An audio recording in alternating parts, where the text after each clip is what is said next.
Weird, trying to get my mind around Monday is not an off day today, that we're fixed to practice here in a couple hours. You good, Daddy? Yes, sir. All right, just a couple things. First of all, I want to thank our fans, and especially our students. Phenomenal job again against UCF and just the whole year. I mean, just having our backs. Once again, it shows why it's so tough to play at Jones AT&T. It was just a great atmosphere, and I'm kind of locked into the game, but every once in a while notice things going into the fourth quarter. And man, it just, after I got through talking to the team in the fourth quarter, just the lights again and the entire crowd and the interaction, man, it just brings so much energy. So I can't thank them enough. Going into this week, and I have a lot of respect for Coach Shuck and what he's done. I've grown up in the state of Texas. I've seen, good friends with Mac Brown. I've seen different Texas coaches, and things that they've done at Texas. And, after the Bama game and the win, I sent Shuck a text, and said congratulations. I think it was really big for the state.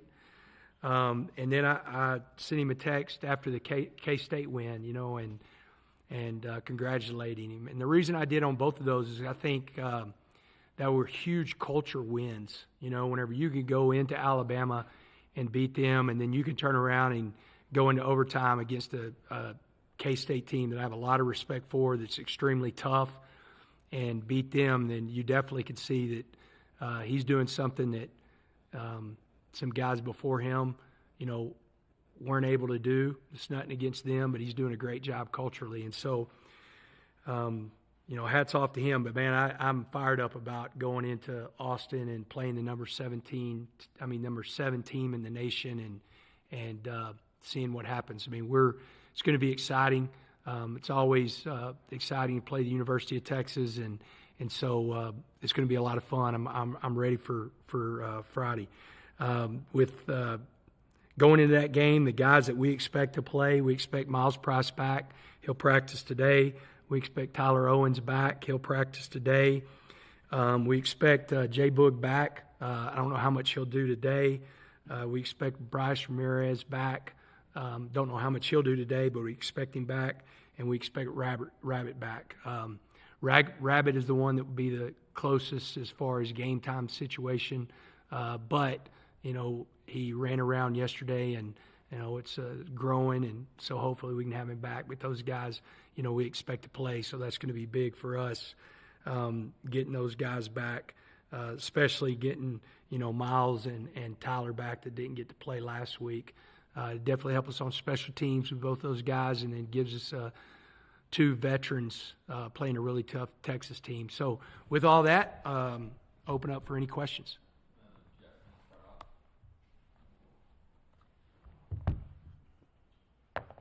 Coach, another injury.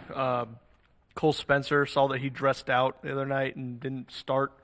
Is there anything, is he available, or is he just rolling with Jacoby at that position? I don't think he'll play against Texas. We're going to take him.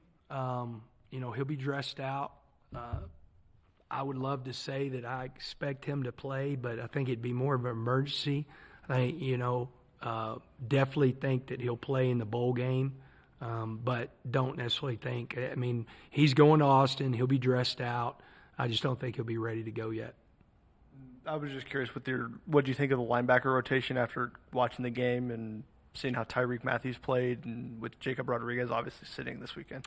Yeah, Tahj did a good job, and he's a guy that's played a lot of football. He plays every week for us on special teams, starts on multiple special teams, and he hasn't played as much this year at linebacker, with Bryce going in there and Josiah going inside.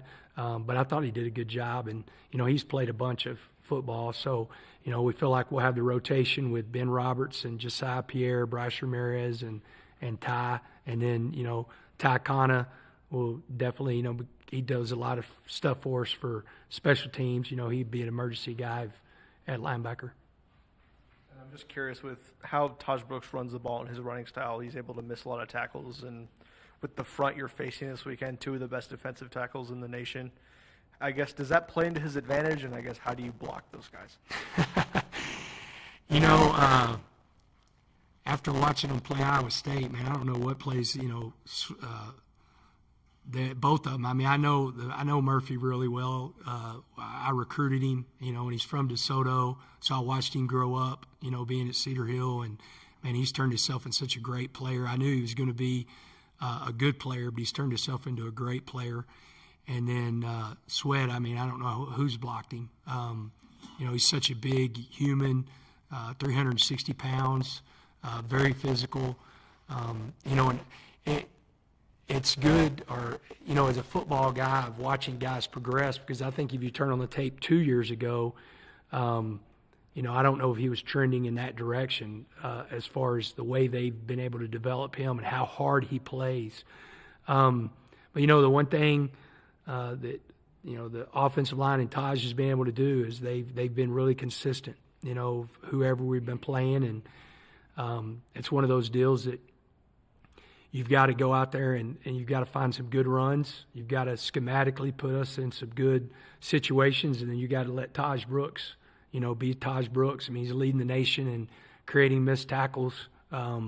He's in a really good groove right now, and we've got to do some things, whether it be through tempo, whether it be tempoing and keeping those guys on the field or off the field, possibly.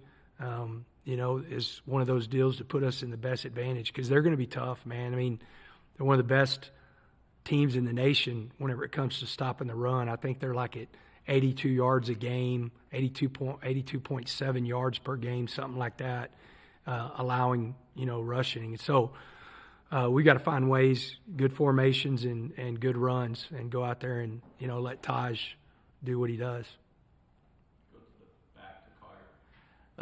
Moving to Texas's run game, how different do they look with Baxter running the ball? I know it's just one game of him being featured, but have you noticed any difference looking at the tape? Not necessarily. I mean, the rotation, of course, is a little bit different. Blue's playing a lot more. He's one that's got a lot of speed, but, I mean, when you're talking about him, he was the number one running back in the country coming out of high school. And he's got great rush skills. He's a big back. He's like 6'1", 210 to 215 pounds, and was really effective against a really tough defense last week against Iowa State. So I don't,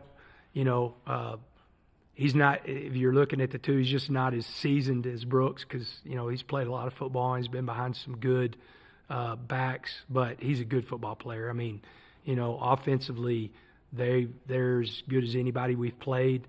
From tight end, they've got an NFL tight end.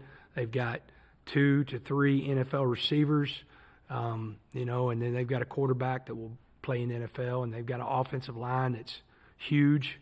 I think if you go through anything, you say, hey, what has Texas done?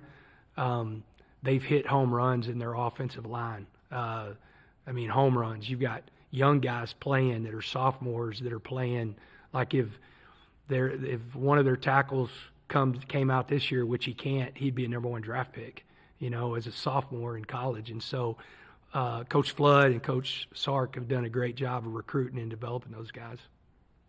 About playing Texas, this being the last one, obviously out of your control, but how frustrating is it to see like an in-state rivalry like that have to go by the wayside? Yeah, it's tough being a Texan, growing up in-state and, seeing such great games. I mean, it was tough. I didn't grow up an A&M fan or a Texas fan, but it was always I've been in Austin on Thanksgiving and watched Texas and Texas A&M live whenever I was in high school. I've been in College Station watching Texas as a Texas A&M live because I had buddies that, had brothers that went there, and we'd go and see those games. And so, you lost that game, and you're losing some really good, in-state rival games through all this movement. And so I'm, hopeful at some point in time that you could bring those games back. I mean, I'd love to play A&M again. That's one of the deals that's always tough. You've got great games like that. Why go somewhere else and play whenever you can play Texas or you can play Texas A&M? There's no reason travel to Oregon and, have a game like that when you could have it right here in your own state and have your fan bases, two really strong fan bases, get to watch really good football. We got a statement yesterday, but just what Shuck has meant to the program and his decision on entering the portal. Yeah, man, that was really tough. Tough as far as I know, his decision, our decision. Man, I can't thank him enough. You see, we went on a run last November, and we were able to finish winning 4 games because of the way he played. The expectation, of course, was that that's what the offense was going to look like coming out of the Ole Miss game. We had so many guys coming back, and we were growing. And, for him to have to go through that injury again is really tough. I mean, I have a lot of respect for the young man, and it's going to be interesting. I'm going to help him any way I can, to get to wherever he wants to. And any coach that calls me about him, man, I have nothing but positive things to say about him because he's a pro, and I wish him the best. After looking at the film, what did you succeed in that you were happiest the most with on Saturday's game, and what you still need to work on for the game on Friday?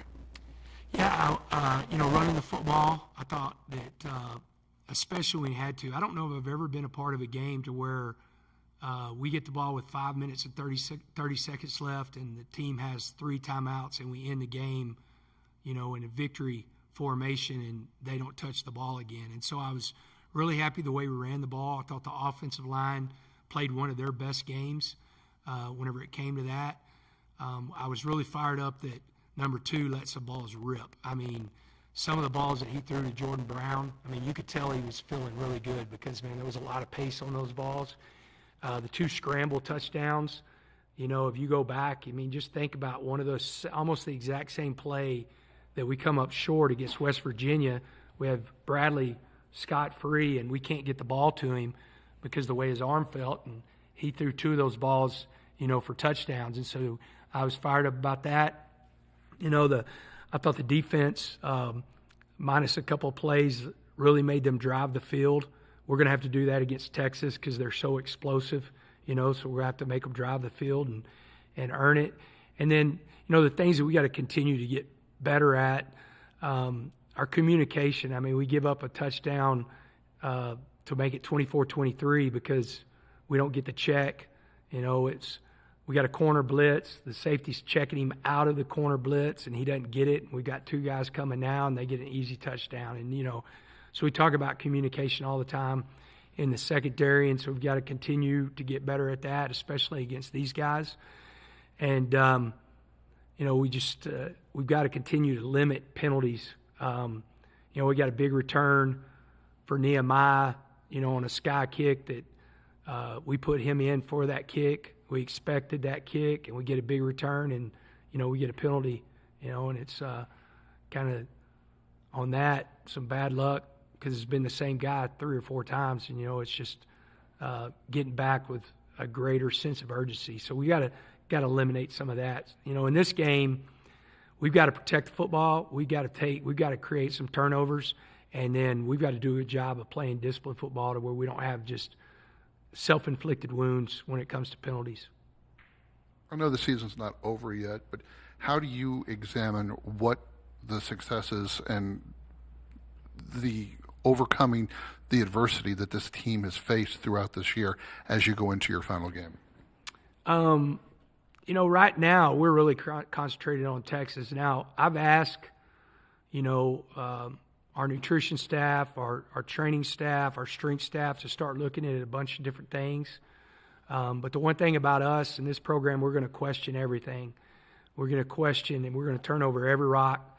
You can't have thin skin. You can't get your feelings hurt whenever your role is questioned of how we can get better. And that's even me. I mean, I've got to question everything because that's the only way you can grow. If you're not continuing, because there's going to be some things that, hey, we got to continue down this path, and we're just continuing to grow as a program. And then there's some things that you got to maybe possibly change, to just keep getting better. But we're going to go through, and it really start a lot going into the bowl game and coming out of the bowl game, because right now you're just really focused on Texas and that game and being the best we can be on Friday.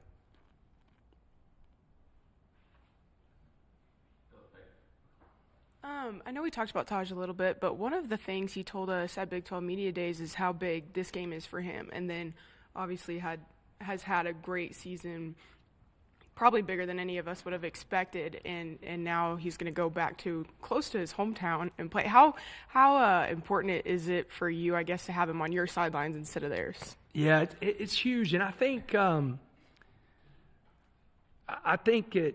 one thing that he will be able to do is he'll be able to take a deep breath and know he can't make it bigger than what it is, but it is a big deal whenever you've got a kid that's he wears the 512 on his helmet, and is from that area, and probably grew up expecting to be a Longhorn and play in that uniform, and so I know that's a big deal.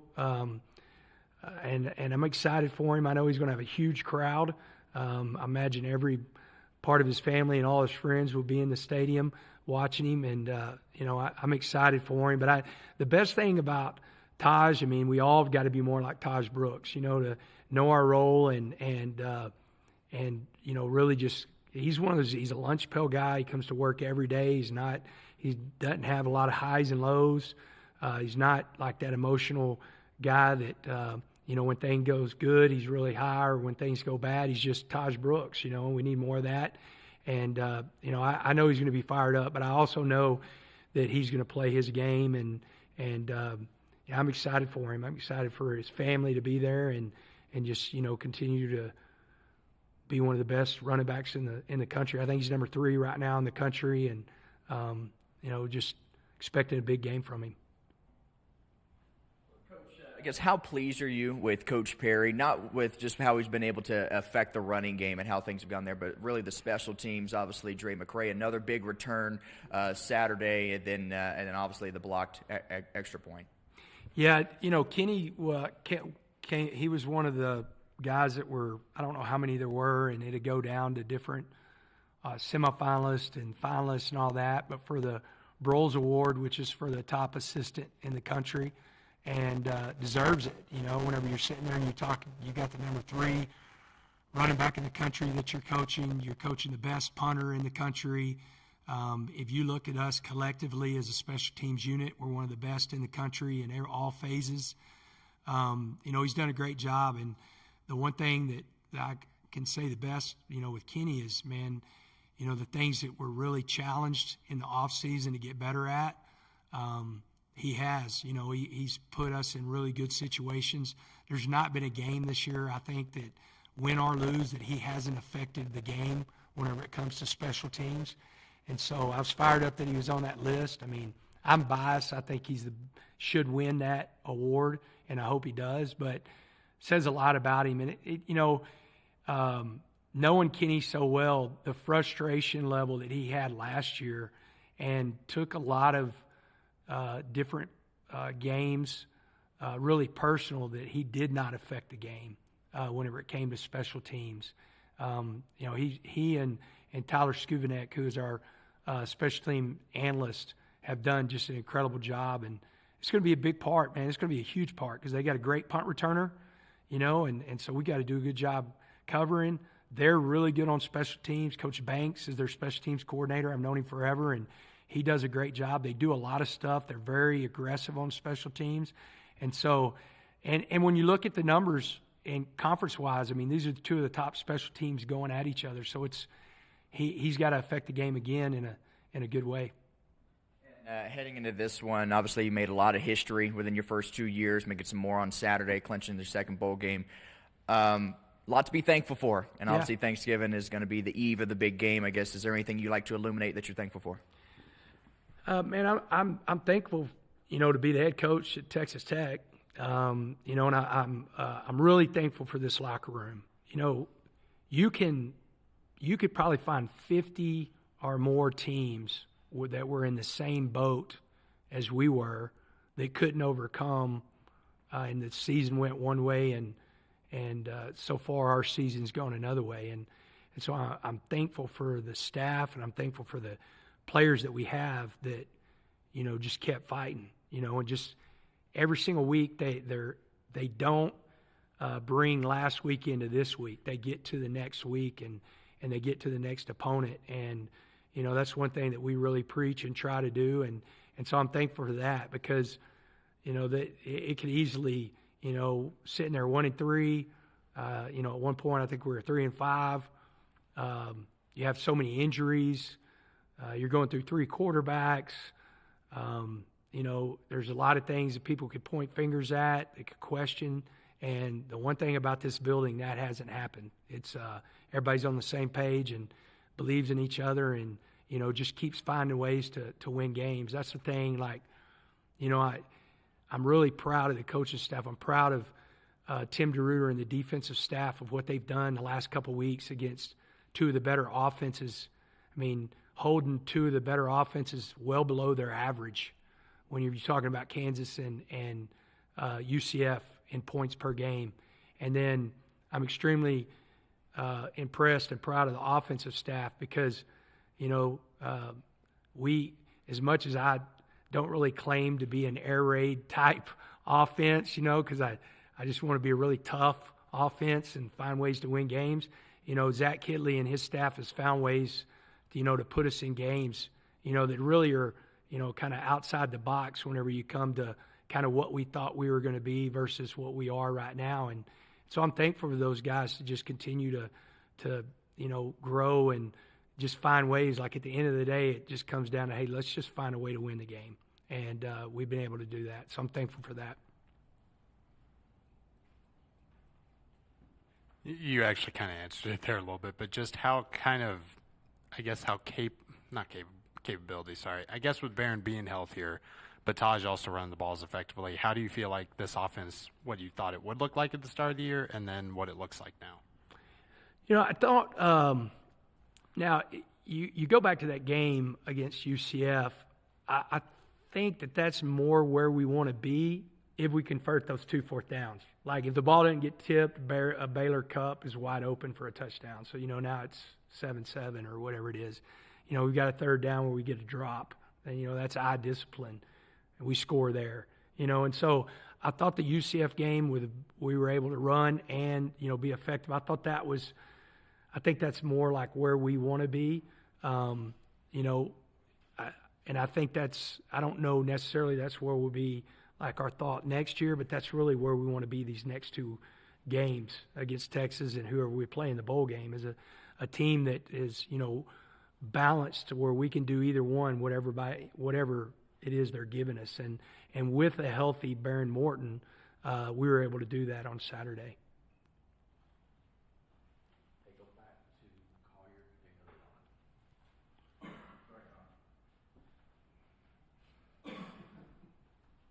While we're doing this right now, one of your players is donating his time and his money.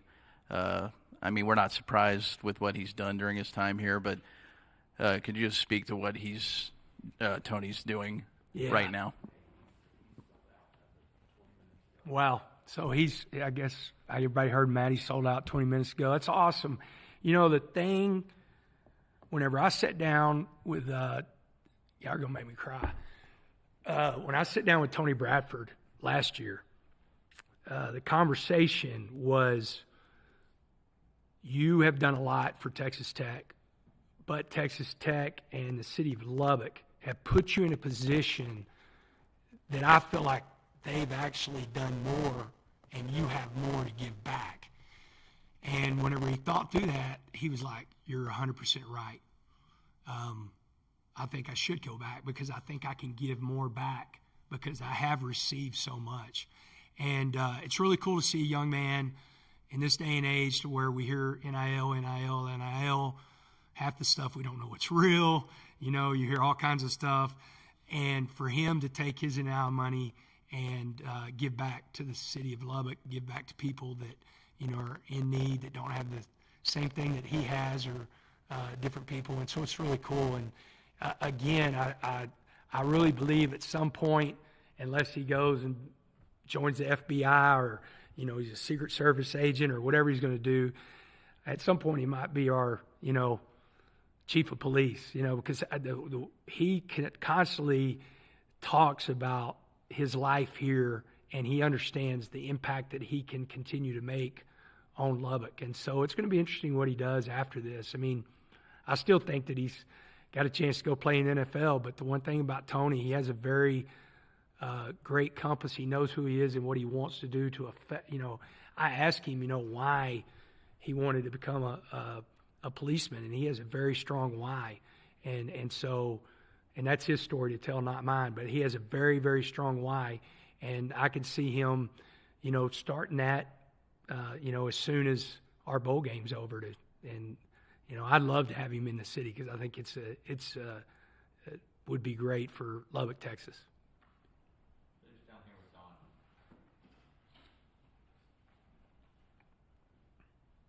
Going back to Jalen for a moment. So you said you expect him back, so he had complete stability and kind of bounced back better than he feared on Saturday night. That's the great thing is the MRI. I mean, we're not going to practice him today.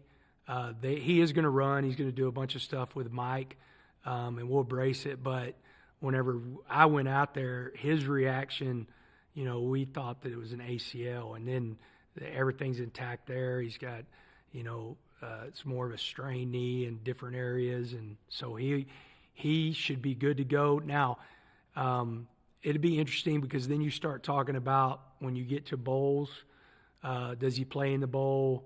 How much time, between training and all that stuff? But that's way, that's a couple weeks away that we got to do that. But, I think he'll be in a good enough spot to play against Texas. The bowl, you've mentioned that the mid-year guys, true freshmen, can practice with y'all. When would those guys arrive, and how much would they be integrated into practice? Yeah, it's going to depend on what you bowl, on the amount of practices they get. If it's like there's a couple bowls on December 26th, so if that's the case, then we're going to be able to get them for probably anywhere from 6 to 10 practices. If it's an earlier bowl than that, then we got to really look at like when we can get them here. Like I think the Independence Bowl is on the 16th, and so then you got to also look how much school do they have. Are they, out? I mean, all these mid-years, they're going to be done with school, but when is school really done to where they're still getting their attendance and all that stuff? And so it'll be balanced on kind of what bowl we play in, on how many workouts we'll be able to get them in. There's a number of guys you're expecting to sign at mid-year is 11. Yeah. You mentioned also on Tyler, you used the phrase, you said, our decision and his decision. What did you mean by our decision?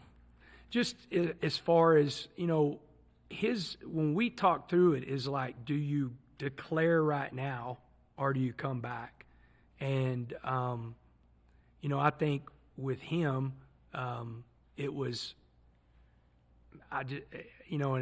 that's what I love about him. That's why he's so tough, is like he just continues to feel like he's got unfinished business. And so then it's, okay, well, what does it look like here? And you've got a guy that's playing really good right now, a young guy that we have a lot of faith in. And so then it's more like, Coach, I think I have better opportunities, or at least want to explore the opportunities. And so I told him, I said, man, I've got your back. Whether you declare, I'm going to be the first one to tell NFL scouts that you should be in a camp, be on a team, or if you go somewhere else, then I'm going to help you go somewhere else. And so that's one of those deals that's his decision, and I'm going to back his decision. You also mentioned a moment ago Nehemiah on the sky kick. Last year he had 32 catches. This year he only has 2 catches. Obviously he missed all camp, virtually all camp. To what degree did that factor in? Since he is available nearly every game this year, why did his role diminish so much? Was it because of all the time he missed in August?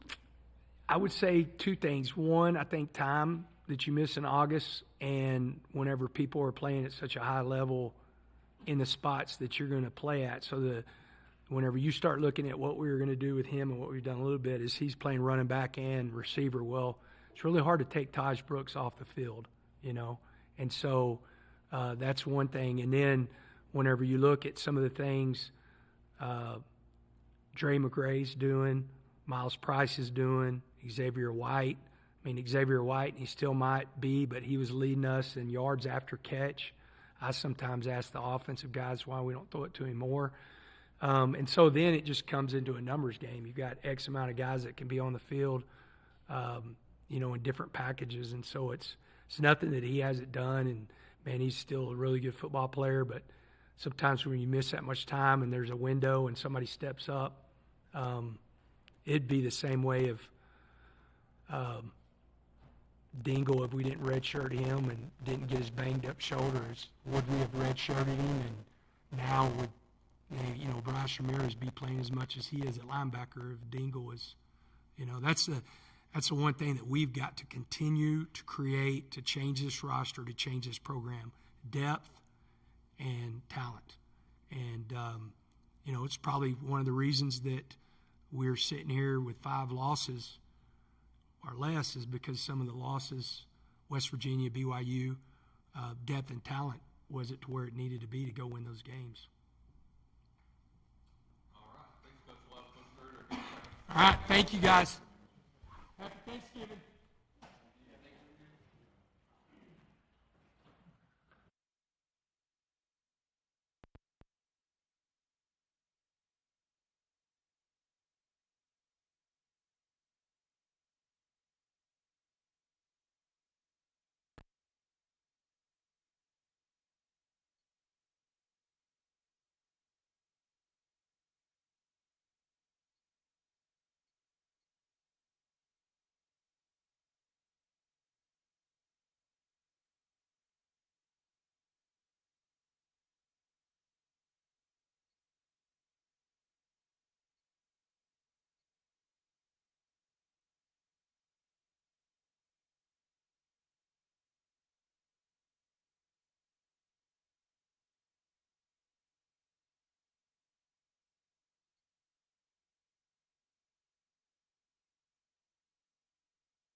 Coach, you didn't have T.O. on Saturday, didn't have Rabbit for a lot of the game either, and, Brendan Jordan's been playing quite a bit, but it's the first time I feel like we really saw Chap for a extended amount of time. I guess, how did you assess those two guys and their performance on Saturday?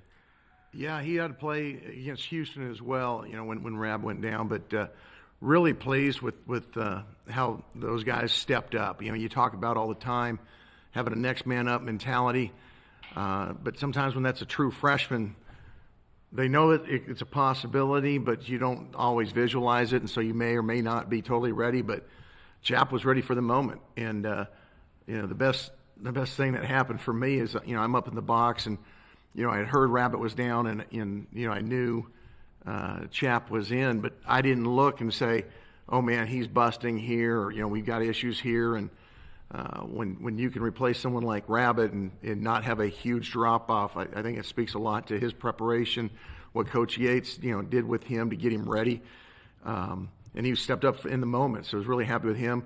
BJ's got a ways to go to be more consistent, but he made some plays in the second half after kind of understanding the speed of the game. Then he's going to be a heck of a player for us. And then at the end, Jordan had to be ready there. So all those guys, at times we had 4 freshmen between Ben, Dylan Spencer. We're playing with a lot of young guys, and for them to find a way to beat a really talented and good UCF team. I was really pleased. You've gotten off the field in the last 2 weeks, much higher rate than you've, I guess, in key situations as well, than you have earlier in the season. I guess, is that just guys making plays in situations, being more disciplined, or is that something that you're doing? I think guys, if we're doing a good job of developing them, start to understand what to expect, how our defense is supposed to fit, and you play faster. When you first get playing time, the game is really fast. The more you play, it tends to slow down for you, and you breathe a little easier, and you can see the big picture. And I think we're getting closer to that reality for a lot of our players. We need to, because this is I don't know what week in a row that we're playing a top 20 offense.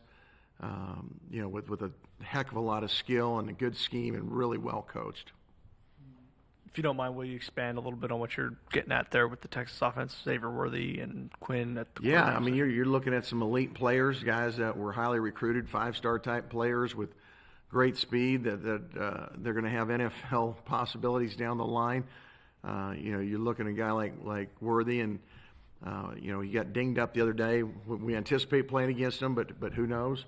You got A.D. Mitchell, who's come in the off season, and he's really given them a boost. You've got 2 NFL guys where you can't double both sides. You can try to, but you start running out of guys because in the middle, Zero is a tremendous talent and a heck of a target, and they've got a stable of running backs, and they're very, very balanced in their approach. Coach Sarkisian's one of the best play callers in college football. It puts a lot of stress on defenses. With Jacob down this weekend again, how did you assess Tyreek Matthews' performance against UCF, and how does he slot in that rotation this week? Yeah, Tyreek has been steady. He's a guy that is always ready. He's been that guy that if called upon, when called upon, he's ready to go. He prepares well, and he did some good things last week. So he's going to be expected to play more. Obviously, Josiah, Pierre's going to play more. I don't know how much dual role we'll have with him. Sometimes he was outside, sometimes he was inside. We've got to look at all of our depth this week and figure out, when they get in their heavier sets, how many linebackers we're going to have on the field and where we're going to put those guys. We anticipate getting Bryce back, hopefully, which would be a big help for us. Coach, talk about how CJ has set in and become a person you can count on, with the one exception of the checkoff, and how he's grown in that position. Well, it's been great for us because since he got here last spring, through fall camp, through the first 8 weeks of the year, he's playing a totally different position. Now, some of the things and some of our calls, there's some similarity and carryover, but he's got to be a deep safety, not much more so than he ever did when he was at our star position. And every week he's absorbing more, getting faster at getting the calls out, becoming more comfortable. It was huge for us for him to get that interception. Duda did a great job pressuring the quarterback, knocking the back into the quarterback, so he couldn't really throw that thing in there like he wanted to.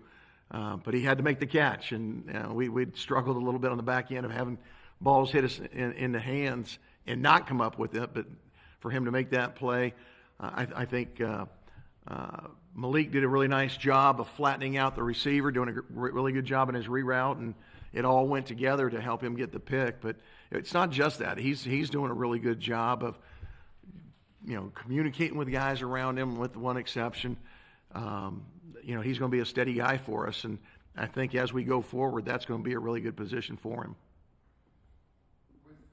All the youth that you have and the ability of the growth that they're going to be able to get, how does the future of the Red Raider defense look for you? Well, we're extremely excited about our young guys. You go into a season and you hope you don't have to play them in critical times just because they don't have the experience. You hope to get them experience as you go along, and it hadn't always been the case this year. But everybody knows when you come here, we're going to play the best guys, the guys who are ready to play. And if you're called upon to put the hat on and play, we expect you to play at a Red Raider speed and effort level. And Guys have stepped up. They haven't been perfect. We've got to do a better job of bringing them along as coaches, but been really, really pleased. And I think it really bodes well for our future, because as our younger guys go into spring ball and fall camp next year, they'll play at a different speed. The game will slow down for them. And I think, we'll be a much more efficient defense next year. We made strides this year. Got hurt a little bit, just because we're coaching new guys. But I think overall for our team, our guys are understanding what we're doing much better. Coach, you kind of hinted at this earlier, but I'm guessing that one of the big messages that you're giving your team this week is they're going to have to win their one-on-one battles. That this is not, with as good as this roster is for Texas, this is not a situation where you can expect a lot of help. You've got to be able to go do your job and let other people do theirs. Absolutely. But, we look at it, we know they're a good football team. We think we're a pretty good football team. And it's not so much about who our opponent is. It's about executing our defense, having our eyes in the right place, filling the right gap, keeping the right leverage. And if we do what we're supposed to, we're not going to be in zero coverage every down. So, yes, you got to win your one-on-ones, but a lot of times you have to understand, where's my help, and play to that strength. We have certain calls, and our guys know what it is. There's going to be a weakness on some calls where, yes, you're going to be the guy in the one-on-one, and you got to step up. But other times we're going to hopefully give the same look, and we're going to roll like we did the other day on the interception play, where guys going to get some help. So it's about understanding the defense, and I think our guys are getting a lot closer to being consistent in understanding and then going out and winning those one-on-ones. And I apologize for the timing of this question, but I don't know that we're going to get a chance to talk to you after the season's over immediately. How overall would you grade how your defense has done from the beginning of the year to the end in a complete comprehensive package? Well, obviously we've got one regular season game left to go, and so, I don't want to cop out and say incomplete, but I've been pleased with our progress. We're not near where we need to be. I don't give out grades, but I think given the challenges that we've had, I've been pleased with guys stepping up. But clearly we've got to become better to become a championship level defense, and I think we're capable of it. But sometimes things got to bounce your way as far as injuries are concerned. We'll get Isaac Smith back. We'll get a bunch of other guys back. Hopefully Steve, as we go forward, and guys just have to step up. And we've got to do a better job getting them there to play at a championship level. Coach, being on the defensive side of the ball, can you kind of talk about how it feels to say goodbye to such a gritty and physical rivalry? It's something that I think Tech fans, the Lubbock community, Red Raider Nation, everywhere, they circle that date, when we play them, regardless of the sport. I first noticed it when I first got hired here and went over to the USA and saw that basketball game over there a couple of years ago, when I think that was the first return of Coach Beard, and just saw the energy and the emotion of playing that team. I know when we beat them last year, it was the same thing. Our guys were extremely excited. There's going to be, that level of excitement every time we play them, and so you miss that. But we concern ourselves with things that we control, and we're going to play whoever they put in front of us.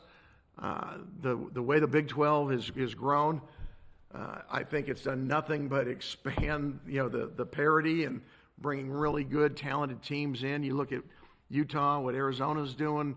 I know what Arizona State's capable of doing as they get going in their program. Colorado with what Coach Sanders is doing. They're going to recruit at a very high level. They already have started. It's going to be, our league right now where there are no off weeks. It's going to be that, times whatever. We've got to be ready for it. But, saying goodbye to the rivalry with Oklahoma and in Texas, you miss that. I was at A&M when, we stopped playing them. You look to the future and you press on. And you relish the times you had.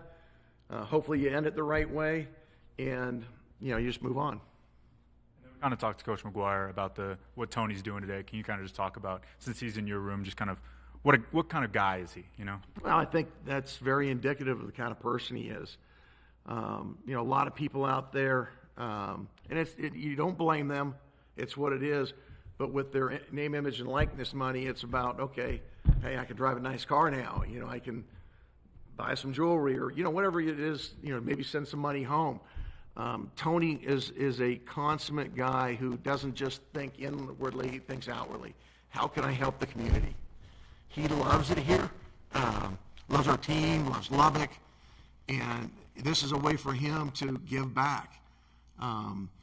You know, to go out and take money that he earned through NIL and give it back in that way to our community. It's his way of saying thank you to Lubbock, to the fans, and helping some families out in a time that can be tough for a lot of people. Anything else for Coach Drew? All right, we'll wrap up with Don. Thanks, Coach. No, Don. I saw you, Don. Hey, you just touched on something I had forgotten about. Your last year at A&M was 11, correct? Correct. So why are you going to bring this up? Go ahead. Well, you said that. So you coached in the last Aggies Longhorns game. Now you get a chance to coach in what's the last Texas Tech game against Texas. What do you remember maybe about that week compared to this week? Well, it was similar. There was a lot of mixed feelings. There was a little bit of you know, bitterness, bittersweetness probably. You know, I think one of the beauties of college football are the rivalries and the tradition of the rivalry. And it brings out the emotion in people. And there's, I mean, like lifelong memories of some of these games. And we get to be a part of that this week. And so to me, the opportunity for our guys to be one of the only teams to have beaten, you know, that school over in Austin a couple times in a row. I think it's not been since the 90s since that's happened. And we have an opportunity. Doesn't mean it's going to happen. We got to go out there and execute and play well. But our guys are going to go into that game expecting to have a shot to do it. And, you know, that's all you want as a football player is, hey, let's line up. We know they're a tremendous team and they're having a good year. But on that day, we just got to be the better team that day. We don't have to be the better team 9 out of 10 times. We just got to be a better team that day. Going back to Saturday, the 71-yard touchdown pass you gave up there in the fourth quarter, Joey explained after the game that one of the, I guess CJ or Braylon was supposed to blitz, and I guess Braylon didn't get the check. Is that because he couldn't hear because it's a vocal check, or is there a visual that he can get on There's that? both.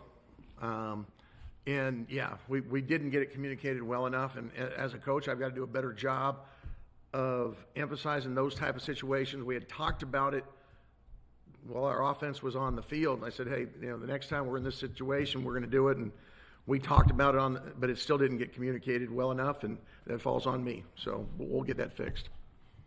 So what should they have done then, or where was one of the guys should have been blitzing, the other guy should have covered. Right, but and I can't tell you exactly who. I mean, I know who, but I don't want people knowing our signals, and I can tell you offline. All right. Anything else? That'll be it. Thank you. All right. Thanks, guys.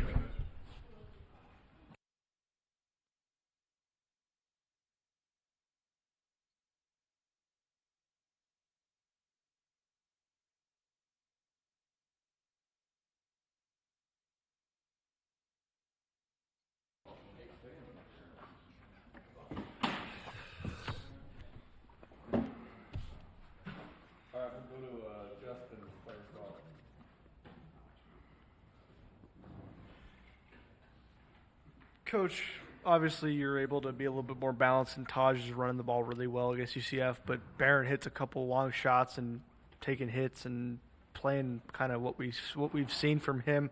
I guess, how do you grade that offense? And Coach McGuire said that it's more what you guys want to do going forward against UCF.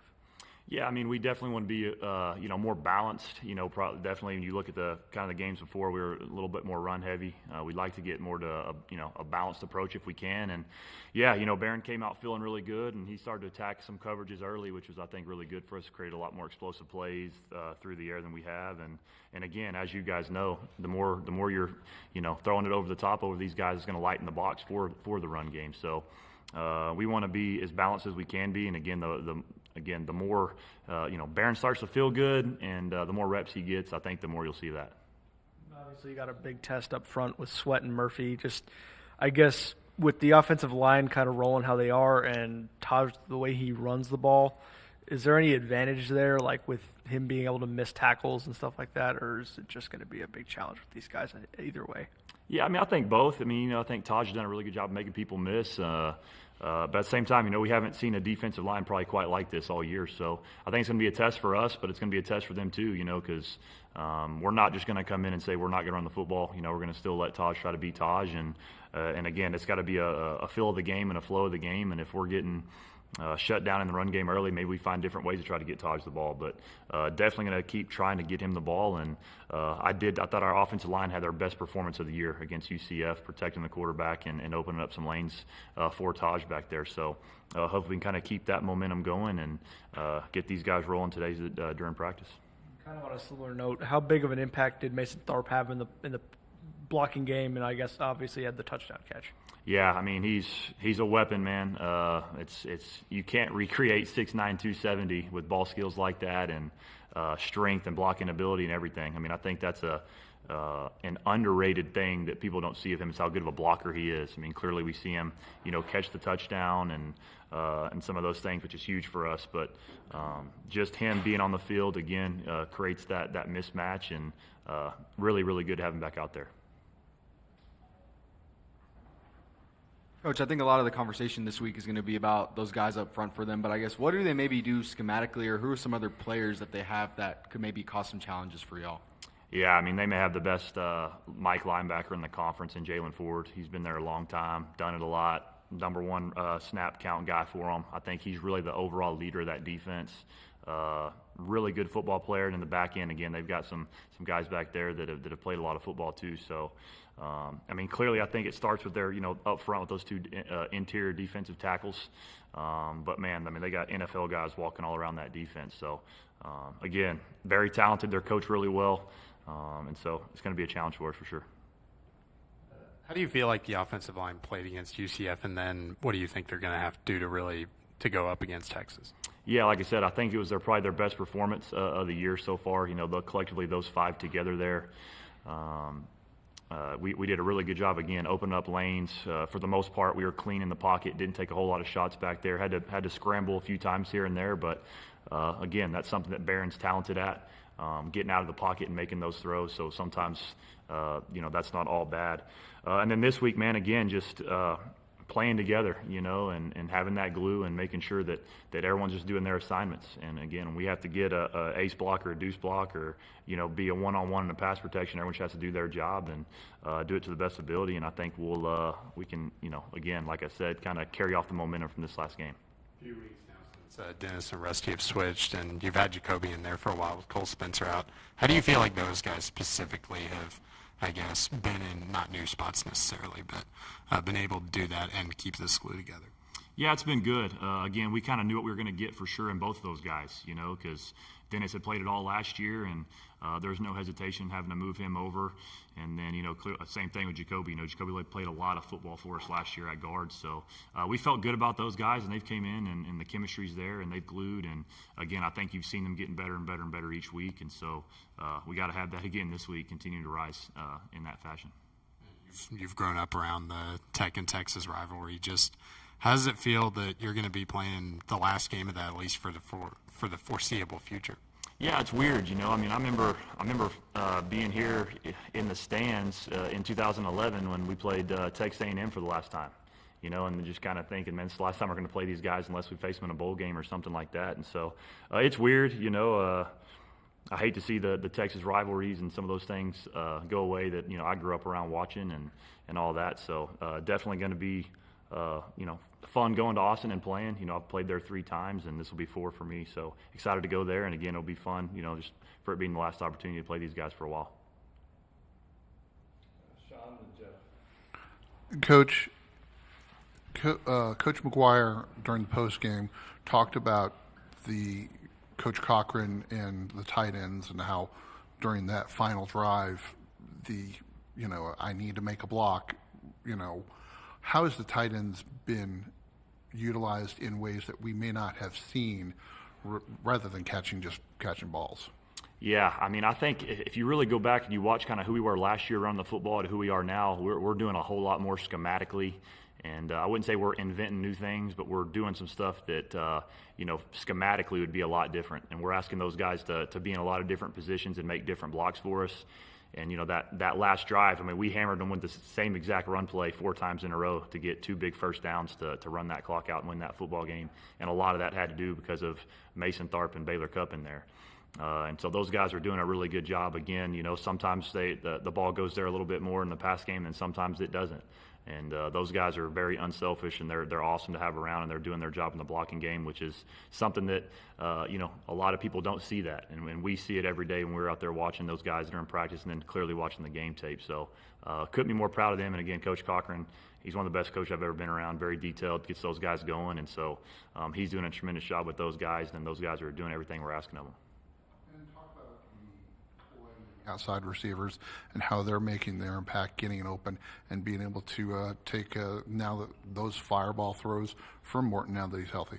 Yeah, big thing with that, it starts with the chemistry and the trust and some of that stuff between, I think I've stated it in here before, Barron and Coy, for example, they're really close, on and off the field, and so they've got that chemistry there. And Jordan Brown came in and stepped up and had a couple big catches for us, and JB's been there all year, Loick's been there, JJ, all these guys, we'll rotate those guys, but can't speak enough of them too. Same thing. I mean, we're grinding at it week to week, not kind of knowing how many passes are going to be up in the air that week, and those guys are another group that's been very unselfish. And this last week we put it in the air a little bit more, and those guys made plays when that happened, and that's awesome to see.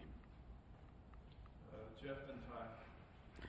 Coach, how would you look at your wide receiver blocking? Are you pleased with what they're getting done on the outside, whether it be the outside screens or just helping in the run game overall?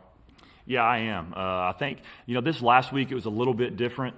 We didn't, we only had 6 tempo plays, and a lot of our tempo plays have the perimeter screens out there, and we didn't throw a whole lot of perimeter screens this last week. But when you go back and you look at, like against Kansas, for example, we had a couple really big blocks on the perimeter that are helped spring in some of those RPOs, as well as some push cracks on some safeties and some stuff like that that are, getting Tahj to the second level. So very pleased with those guys. Coach Juice takes a lot of pride in that, and that's something that they work every single day in individual drills.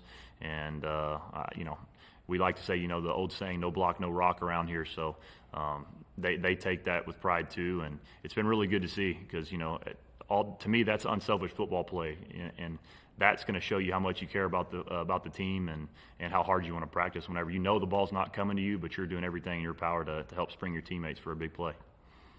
And I apologize about the timing of this because I know there's still one more game to go, but this might be the last time we get to talk to you for a while until the season's over. But overall, how would you grade your offense from the beginning of the year to now in a complete 1-grade package? Yeah, I mean, I don't know what exact grade I'd give it. I think we've morphed. I kind of heard Coach McGuire talking earlier. We definitely came into the year expecting to be a certain way on offense, and due to some different circumstances, we've really morphed. And so as far as that's gone, I'm really proud of it. We came into the beginning of the year firing it a little bit more, throwing the ball through the air a little bit more. And again, just due to some injuries and some stuff like that, we've morphed our system a little bit into doing some unconventional things that we normally wouldn't have done. And so as far as that goes, I'm really proud of our players and our staff and what we've done. Again, being able to have the 3rd leading rusher in the country. That was something that we weren't, not that it couldn't happen, but, definitely not. He's got 250-something carries, and so you never know how those things are going to go.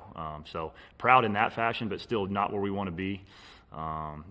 First and foremost, we always want to win games, but, I'm too competitive to just say I want to go score 16 points every week. I want to score more than that.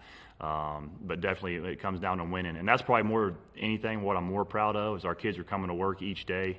And again, being unselfish, understanding the circumstances that we go through, Monday through Friday in the building here, and still come out and competing as hard as possible every single day and finding ways to win football games. At the end of the day, that's really what matters. Coach, Shuck leaving for the transfer portal, can you kind of reflect on the player that he was for this program and then the leader that he was off the field during those injuries? Yeah, man. I can't speak highly enough of Tyler. Love him to death. You know, been around him for 2 years, you know, clearly hate what's happened to him over 2 years, because it's not like the dude's fragile. You know, he's just had a couple freak injuries. You know, I tell people all the time, if he was fragile, he would have got hurt against Ole Miss last year in the bowl game or against Oregon this year. You know, because, I mean, the dude carried the ball a lot and took some shots. But he's been incredible, man. I wish him nothing but the best.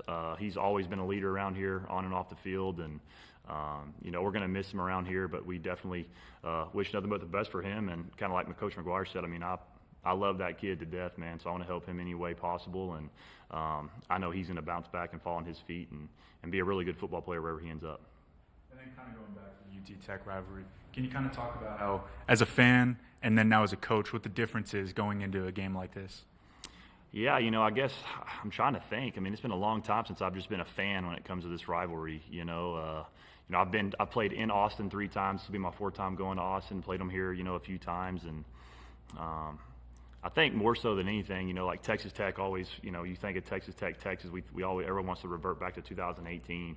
But one thing for me, special for me, is, you know, I was able to go on the road in 2015 and 2017 and get 2 road wins, you know, in Austin. Some things like that hadn't happened in a really long time around here. So that's more for me as far as the coaching part goes, some stuff that I remember. And, you know, hopefully we can continue to stay on that path and go get another one on Friday. Zach, I was going to ask you about what you remember about those 2015 and 2017 games. Since you were a GA at that time, were you in the booth or on the field? I was on the field for both games. Yeah, on the field. Man, they were fun. You know, 2015 was the rain game, and, you know, we did the hide the midget play to Jakeem and had a couple trick plays go, and Pat was out there slinging it around. DeAndre Washington was running like crazy, and really fun game. You know, especially there with a couple minutes left in the game, and we hit Jakeem on that play, and Jakeem was Jakeem and made a bunch of dudes miss and scored that touchdown to kind of seal that victory for us there. And then in 2017, I mean, that was another wild game for us. You know, Nick Shivanek had started all 11 games that year, and another short week, and we decided to go with McLean Carter going into that game, and we went into that game, and we were struggling offensively a little bit, and I remember it being a TV timeout, and we were on the headsets, and we just said, hey, let's get Nick in the game. We got to throw the ball to kind of come back, and we put Nick in, and second or third play of the game, I remember him chunking a deep ball to Kiki and got a huge gain there and deep momentum. We throw a touchdown to TJ Vasher, and then a couple drives later, we throw a corner out to Cam Batson to win that football game. I mean, I could tell you the play calls right now. I remember all that stuff so well. And then again, Justice Parker with the game seal interception there at the end of the game. I mean, those were very special games, you know, especially in, 2015 with Pat and that team that we had. We had a lot of talent on that team, and that one was a lot of fun. And 2017 was kind of the opposite. You know, we almost felt like we were coaching for our jobs at that point. So that was a big game too, but a lot of fun playing in Austin. How long did y'all run that Jakeem play in practice, and what did it look like that week? I mean, in practice that week. Yeah, we repped it a lot. You know, those trick plays, you got to rep them a lot. You got to get different looks at them, different things. You know, we may have an extra guy out there that, you know, we have to see who's going to be, you know, who we're going to have to block and some of those things. But, man, it was just like we caught them at the perfect time, and they really didn't see him hidden behind there. And again, I mean, it wasn't like it was just that wide open, but Jakeem was so talented in the open field. He made a few dudes miss, and yeah, I'll never forget Jared Castor sprinting right behind him, running the end zone to score that touchdown. It was a lot of fun. And then in the game where Nick came in and was the hero in the fourth quarter, he said, y'all are running out of time to put me in. You better put me out there now. Yeah, he did. That's a fun story. I actually have told a lot of guys down the hallway that story. Yeah, he was walking up behind me about the whole third quarter, and he just kept saying, "You're running out of time." Sound just like him, and it was one of those deals. And again, I'll never forget, we're at the TV timeout going into the fourth quarter, and Coach Kingsbury got on the headsets and asked some opinions, and it was just like, hey, Coach, we got to throw the ball. We're down by 2 scores here. We got to throw the ball. Nick gives us the best chance throwing the football to go win this football game. And he said, go get him warmed up and let's roll. Went over there, told him to get warmed up. And, again, a couple plays later, we throw a deep post to Kiki. And it's like the momentum flipped for us, and our team created some energy there and went and won that football game. Wait a minute. Now, which coach did you say on the headset said that we need to throw the ball, and so let's go with him? Well, I was thought it was between me, Coach Morris, and Coach Kingsbury, and we were all kind of going back and forth about the pros and cons of what do we do. And my thought was we got to throw the football. You know, we were kind of doing a little more quarterback run game and some of those things with McLean at that time in that game, and I just felt like we needed to throw the football right there. And it was almost like we just needed someone to just say, hey, we'll put him in, almost type deal. And we were like, hey, let's put Nick in the game. And Kingsbury said, go get him warmed up. So I went back there and got him warmed up, and we went and win the football game. That'll be it. Thank y'all.